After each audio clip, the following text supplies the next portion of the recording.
Hapa mkononi mwangu nao mkono wa Idi. Fahamu kwamba ni mjumuiko wa vitu 14 vilivyosagwa na kuwa unga. Ni pamoja na karafuu, filfil abyadhi, filfil aswadi, kungumanga, tangawizi, mjafari, holinjan, mbegu za msonobari, habati rishad, basbas jauza, juisi ya kitunguu maji na asali halisi ya nyuki. We mwanamume ambaye unataka kuwa imara zaidi ya simba, ina utendaji wa ajabu. Ni dawa ya kisuna iliyo madhubuti kwa kuleta utamu katika tendo la ndoa kwa mke na mume. Mimi nilikuwa na matatizo katika mwili wangu, hususan nilikuwa napata ada ya mara kwa mara na maumivu wakati wa tendo. Hakuna tena maumivu ya tumbo, ni raha juu ya raha. Lakini sasa niko vizuri baada ya kutumia mkono wa Idi. Hurejesha hisia zilizopotea, kuondoa uvimbe kwa kina mama na hupangilia ada. Mwanamke mwenzangu, usiendelee kuteseka.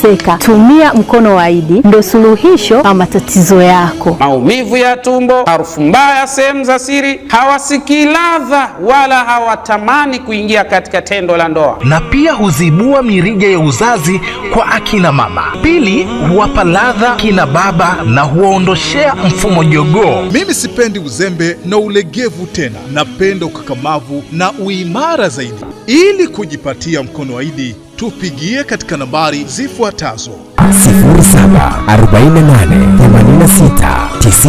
0748869733 na 0659869734. Kumbuka, mkono wa Idi ndio habari ya mjini. Unasubiri nini? Mkono wa Idi ndio habari ya mjini. Assalamu alaikum wa rahmatullahi wa barakatuhu. Wa alaikum salam wa rahmatullahi wa barakatuhu. Naam, ndugu zangu, kama ilivyo ada na kawaida, leo ni siku nyingine tena tunaendelea katika darsa zetu, na hasa katika fani za aina mbalimbali. Na leo tunaendelea katika hadithi ya Bwana Mtume Muhammad sallallahu alayhi wasallam, pale ambapo aliposema tafakkaru fi khalqillahi wala tufakkiru fi dhatillah, pale ambapo aliposema wafanyieni tafiti waja wa Allah subhanahu wa ta'ala, kwa maana viumbe aliowaumba Allah, fanyieni tafiti katika uumbaji wa Allah. Wala tufakiru fillahi, lakini wala msimtafiti Mungu mwenyewe, mkaanza kusema ana mikono, ana miguu, anavaa nguo nyekundu, anavaa sijui ya kijani, anavaa viatu hakikian, lakini havifanani. Sio kweli. Ukiwa hivyo, maana yake wewe unafanya tafakuri katika nani? Kwa nani? Kwa Mwenyezi Mungu, ambao Mwenyezi Mungu Subhanahu wa Ta'ala hataki kufanyiwa tafiti. Tunakwenda sawa? Naam. Kwa hiyo akida sawa sawa ni kuwatafakari na kuwatafiti viumbe wa Allah Subhanahu wa Ta'ala. Tunakwenda sawa? Naam. Tulipokuwa pale Ghazali Muslim School, tulisoma somo linaloitwa Qalbul Ya'sub, kwa maana moyo wa kerengende, biidhnillah subhanahu wa ta'ala. Namjua kerengende? Kule kwetu sisi tunamwita kijelele. Sawa? Aisha, kule kwenu mnamwitaje huyo? Au mjui? Haya, anaitwa, sisi tunamwita kijelele, lakini kwa lugha sahihi kabisa anaitwa kerengende. Kwa lugha za Dar es Salaam anaitwa mdudu chande. Tunakwenda sawa? Ndo huyo huyo. Tukizigua anaitwaje? Haumjui eh? Haya. Sheikh, kwa Kikongomani yule anaitwaje? Jina lake linaitwaje jina lake? Ni baya. Haya. Lakini ndo huyo huyo ambaye tunayemkusudia. Tunakwenda sawa? Tusemeni la ilaha illa Allah. La ilaha illa Allah. Sasa qalbul ya'sub, yani moyo wa huyu kerengende, lazima tuufahamu ili kujua ukubwa wa Allah subhanahu wa ta'ala, lakini kadhalika na kujua maumbaji au uumbaji wa Allah subhanahu wa ta'ala namna alivyowaumba viumbe wake, na sisi kama wanadamu tupate ibara, mazingatio makubwa. Na ukiyajua hayo, hapo ndipo penye tauhidi ya kweli, sio kusema sema tu. Tunakwenda sawa? Aya, la yujadu qalbun adhaliyun wahidun markaziyun fil ya'sub. Tunakwenda sawa? Kwa maana haipatikani au haupatikani moyo ambao tena adhaliyun, wenye misuli, wahidun, tena moyo mwenyewe ukiwa mmoja, markaziyun, uliokaa sehemu maalumu, fil ya'subi, kwa huyu mdudu anayeitwa kerengende. Yeye hana moyo kama alivyonavyo baadhi ya viumbe, mfano kama alivyonao mwanadamu. Mwanadamu moyo wake si mmoja na unajulikana mahala unapokaa, lakini kerengende hayuko hivyo. Yeye anao moyo, lakini moyo wake haufanani na mioyo ya baadhi ya viumbe wengine. Tunakwenda sawa?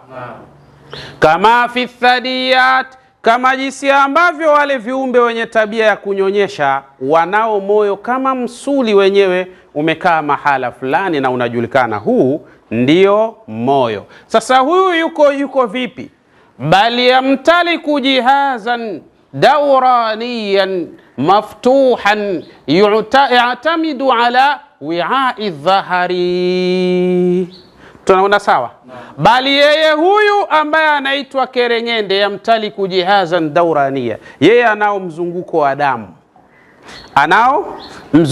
damu, yatamidu ala wi'a'i dhahari, ambao unategemea sehemu inaitwa wi'a'u dhahari. Wi'a'u dhahari ni kajisehemu kapo juu, yani sehemu ya juu ya mgongo wake kwa ndani, ndiko hako kajisehemu kanakoitwa nini? Wi'a'u dhahari, ndipo kanakotawanya damu katika hali za namna hiyo. Yeye hana moyo kama ulivyo moyo wa mwanadamu au kama ulivyo moyo wa mbuzi, ng'ombe na mfano wa hayo. Yeye moyo wake namna ulivyo, yani una tofauti kubwa sana. Sawa? Katika lugha zenu za kimaarifa mnaita tegam, yani au tagam, ambayo huwa safaihul kaitinia. Namna ilivyo ni sawa uzione zile chembe chembe zilizo katika mfumo wa sahani, lakini zinakuwa ngumu. Maadini yake ni kama unavyoona nta, namna ilivyo ndio inakuwa katika utaratibu wa hali ya namna hiyo, tena sulba, ngumu.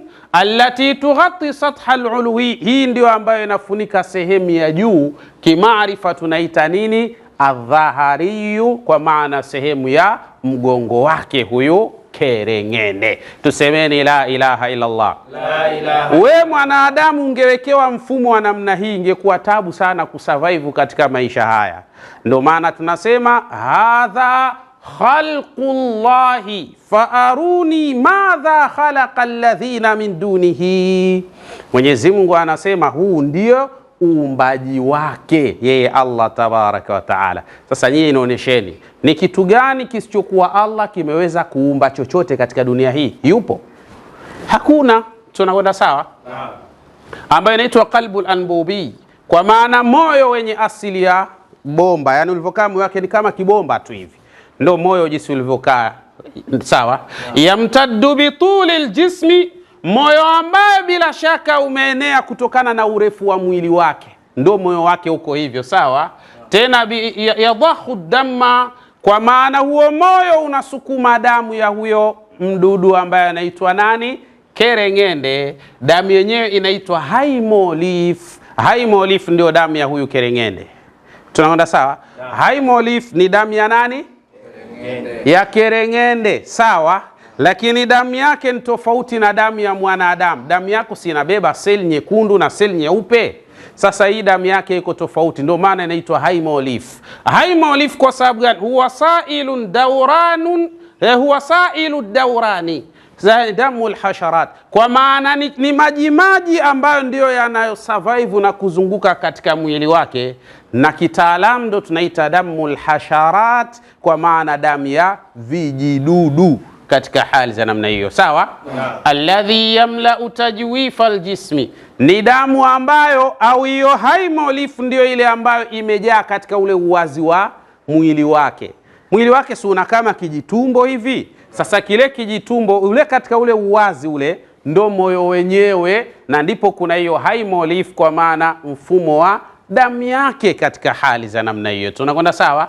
Wayanquluhu wi'a'u dhahari anbubi, lakini kadhalika vile vile na hubeba, yani sehemu inaitwa wi'a'u dhahari anbubi, ambayo iliyo katika mfumo wa nini, wa bomba. Hubeba nini? Hubeba hiyo damu na kuihamisha kutoka sehemu kwenda katika sehemu nyingine. Hiyo inaitwa haimolif, ambayo ndio damu yake huyu kerengende na mfano hayo. Wewe mwanadamu ukiwekewa hiyo haimolif au survive hata dakika 3, habari yako imekwisha. Na yeye ukimwekea mfumo wa hiyo damu yako hasurvive hata dakika 3. Hadha khalqullahi, huu ndio uumbaji wa Allah subhanahu wa ta'ala. Nyinyi kama wanadamu mmepata tafakuri ipi ambayo imewafanya kumjua Mwenyezi Mungu kupitia kwa viumbe wake?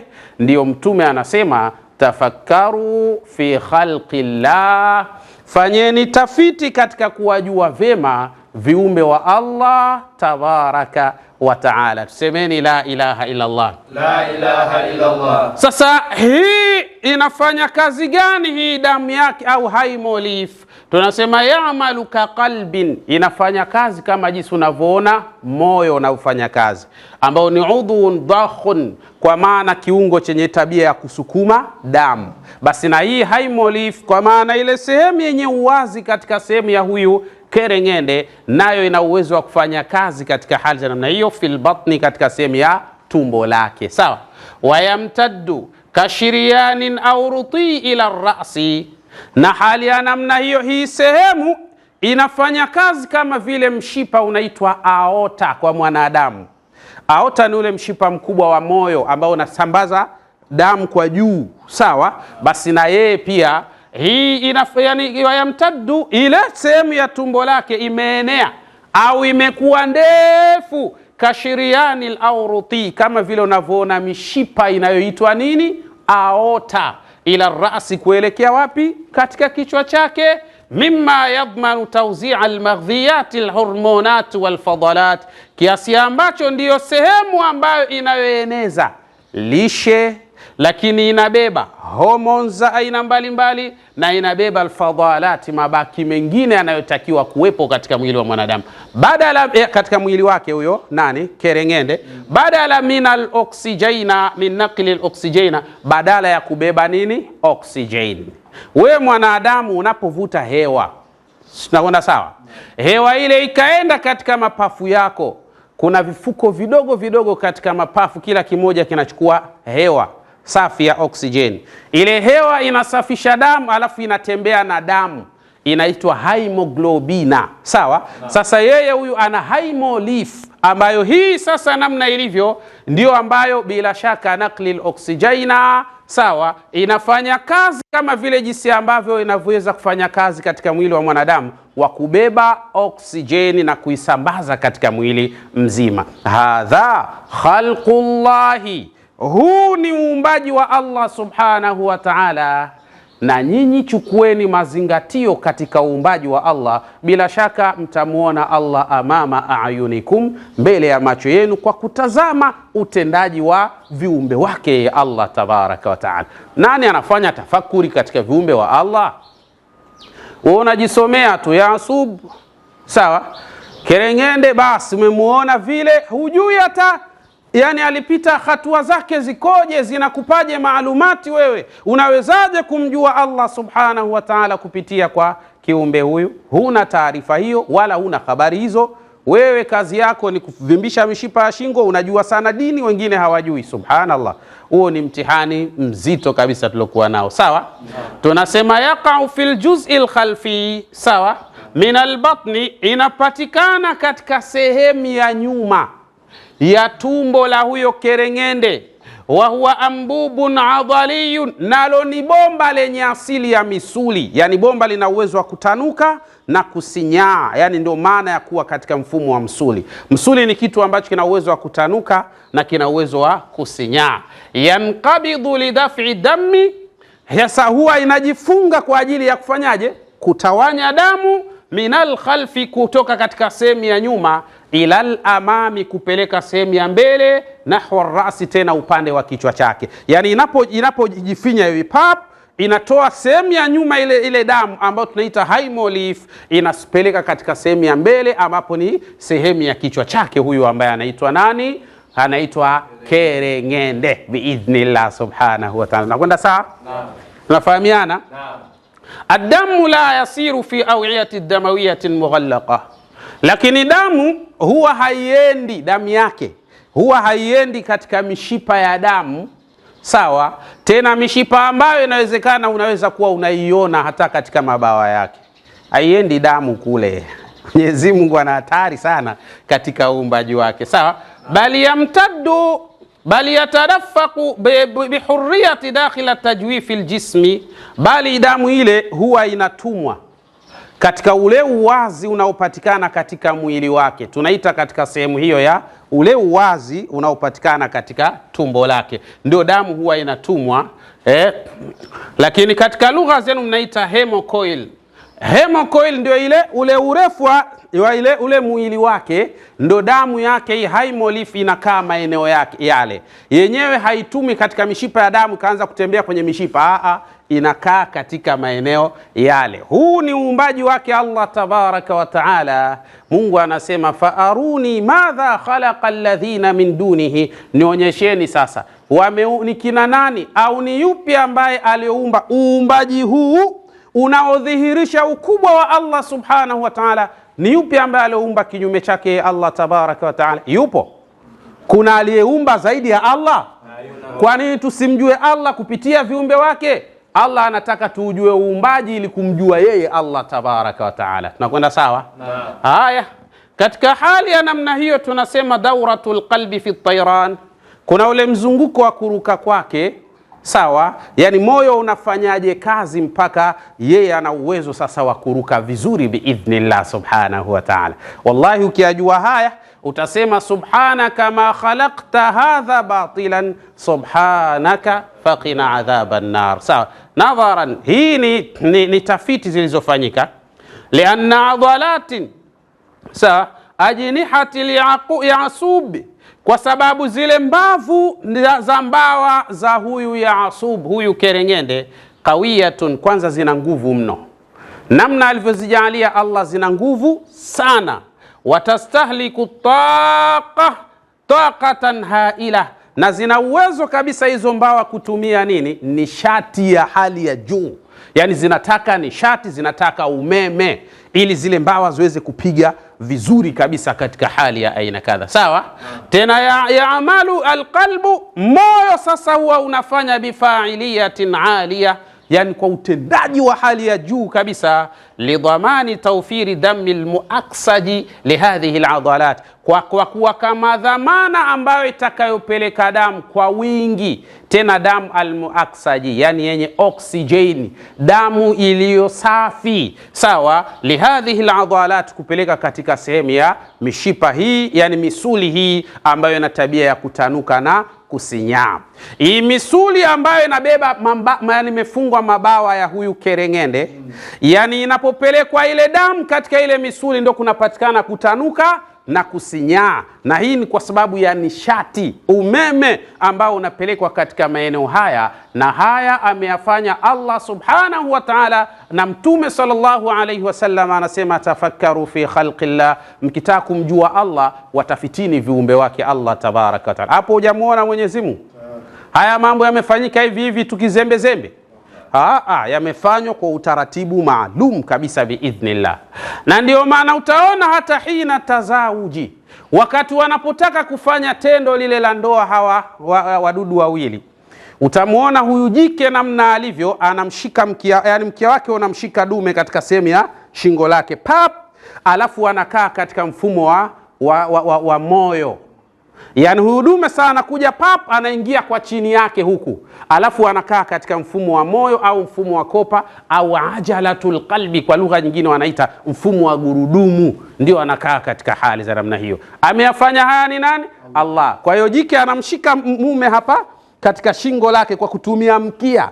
Alafu huyu sasa dume sasa anachokifanya, anapeleka mkia wake katika maeneo husika ili kutengeneza nini? Talqihi, na hata na kuanza kupatikana mayai ambayo baada ya hapo watakwenda kuweka mayai yao katika maji. Hao wanazalia kwenye maji ujue. Kwa hiyo baada ya hapo wanapatikana kwa wingi, maisha yanaendelea. Na ujue wanaishi miaka mingi hawa. Wanaishi mpaka miaka 10 ujue. Lakini kuna hatua ambazo, hatua ya kwanza wanaitwa al-yarqa. Yarqa wanakuwa ni wale wadudu ambao bado hawajapata, yani wanaweza kuona na waweza kula lakini hawawezi kuruka.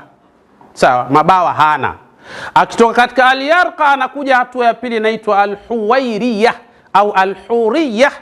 Hatua hii sasa anakuwa na mabawa lakini kuruka hawezi. Hapa katika hatua hii anakuwa anakaa kwa miaka mingi sana, miaka 6 mpaka miaka 7 anaweza kukaa katika hatua hii, lakini ana uwezo kukamata vijidudu vidogo vidogo na kula.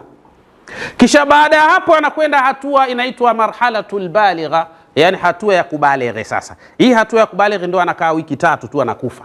Hatua hii muda mrefu sana yeye anatumia kwa ajili ya kuzalisha tu, yani hatua hiyo ya kubalighi anaitumia muda mrefu kwa ajili ya kutengeneza watoto tu, na anakaa ni wiki 3 mpaka wiki 4 anadaye. Akishakufa yule, basi hao wengine walobaki na wenyewe wanapita katika hatawati hizo. Huu ndio uumbaji wa Allah tabaraka wa taala. Tunakwenda sawa?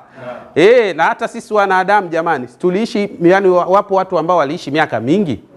Kuna watu waliishi miaka 1000, kuna walioishi miaka 3000, kuna walioishi miaka 6000. Sasa leo wale watu wa zama hizo ukiwaambia kuna watu wanaishi miaka 60 na 70, wanaona mbona bado watoto wachanga hawa? Lakini si wenyewe tunaona tushazeeka kabisa, wakubwa sana na nini na mbwembwe nyingi. Mimi nimekula chumvi nyingi, unanitisha wewe, mimi hatari sana. Bwana wewe miaka yako 3 tu hiyo. Tunakwenda sawa. Kwa hiyo Mwenyezi Mungu tunaomba tujalie kila la kheri. Wallahi hawa viumbe wa Allah ukiwasoma bitaqulil mardhiya, kwa tafakuri nzuri, utamuona Allah subhanahu wa ta'ala mbele ya macho yako. Wallahi utamjua Mwenyezi Mungu hakikatan, kikweli kweli kabisa, biidhnillah subhanahu wa ta'ala. Na mwisho kabisa niseme ya Rabbi, na kuomba warehemu wazazi wetu pamoja na mashekh zetu. Ya Allah, haya tunayafanya Mola wetu ikiwa tunapata thawabu. Ya Rabbi, tunakuomba thawabu zetu apelekee wazazi wetu pamoja na mashekh zetu, kwa kuwa wao ndio chachu ya sisi kuyajua haya, kwa hurma na utukufu wako ya Allah ya Rabbal alamin. Assalamu alaikum wa rahmatullahi wa barakatuhu. Wa alaikum salam wa rahmatullahi wa barakatuh. Lifuatalo ni tangazo. Haya, jicho ni maadili ghali, hakika huwezi kuyanunua kwa pesa. Si unajua tunda lisilo na faida lile lisiloiva, na mwangaza wa taa hauna faida kwa aliyelala. Najua unapata tabu kunielewa, ila tambua kwenye mwangaza ndipo kivuli huonekana, na maanisha jicho linaloona ni maadili ghali na yenye thamani kubwa. Sasa lilinde, lihifadhi na ulinusuru jicho lako. Haya sasa, hii hapa dawa bora iitwayo Ar-Ramadi kwa salama na afya ya jicho lako. Ewe unaosumbuliwa na macho, ikiwemo kupoteza nuru ya macho, presha ya macho, macho kuchoma-choma, mtoto wa jicho, kuona giza, maruerue, kuona ukungu, jicho kuunguza sana, kutoa machozi, kutoa tongotongo na kadhalika, Ar-Ramadi ndiyo bingwa mpambanaji katika kurudisha afya ya jicho lako. Hakikisha unatumia dawa hii haraka kwa dozi kamili ili kupata matokeo bora zaidi. Kumbuka, Ar-Ramadi ni matokeo ya utafiti kutoka kwa daktari bingwa Sheikh Yusuf Mshindo Diwani Al-Ghazali. Kwa mawasiliano zaidi tupigie katika nambari zifuatazo: 0748869733 au 0659869734.